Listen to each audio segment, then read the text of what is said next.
Hey everybody, this is Esco with Lenovo Data Center here in Morrisville, North Carolina, back in Building 8, back in front of my whiteboard. I'm here with Bhavin Shah. He's our technical marketing engineer here at Lenovo.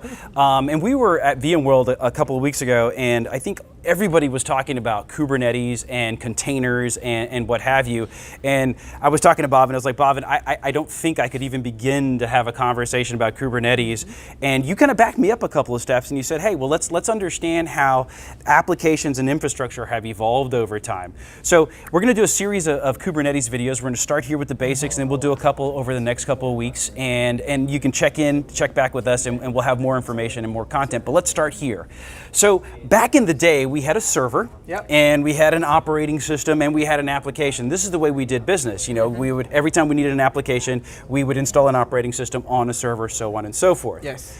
As this grew, though, this got a little out of control from a cost perspective as well as from a management perspective. You know, for everyone, I had to log in and all that kind of good stuff.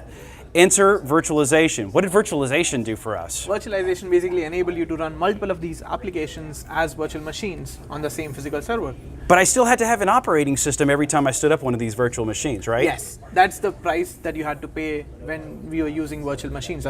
When we are still using virtual machines, you needed to have that guest OS for each VM. So I would call this, to my customers who I was trying to explain this to, I would call this carpooling of servers. So I was able to take a server and then put several, what would have been servers, on top of that hypervisor. Yes. The idea here was that my hypervisor would then pool these resources that are in the hardware and then share them out to the virtual machines as appropriate. Yeah, and you can also over-provision resources, which you couldn't do. Oh, that's true too. And the management was easier, over-provisioning, and then also I could probably deploy stuff a lot faster if I had the resources available. Yeah, you didn't have to wait for procuring a new server. You could just It didn't have to show up, and I had to build it and put it in the rack and all that kind of good stuff. Got it.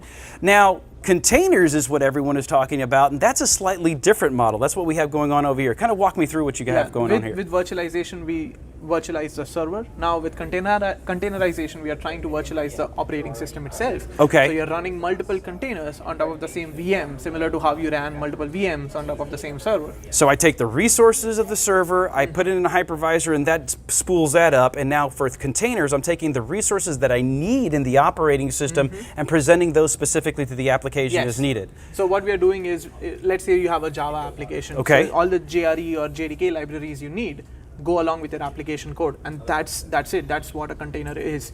All the things that you don't need inside your container, you decouple that and you run it as the same layer. So this brown box here is a virtual machine which has the guest OS and the container runtime, which is Docker.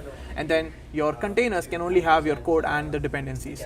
So in this world, I remember distinctly when this was happening, people would basically, they would grow. I mean, we'd have VMs and VMs and VMs. We have VM sprawl.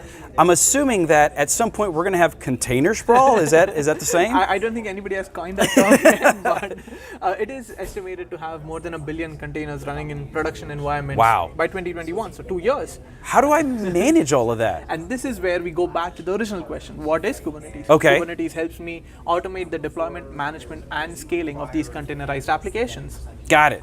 We'll talk about Kubernetes, a little bit more about Kubernetes in our next couple of sessions. We appreciate the likes, we appreciate the reshares, and so on and so forth. If you have any questions for Bhavin or myself, go ahead and direct message me below, and we'll catch you next time.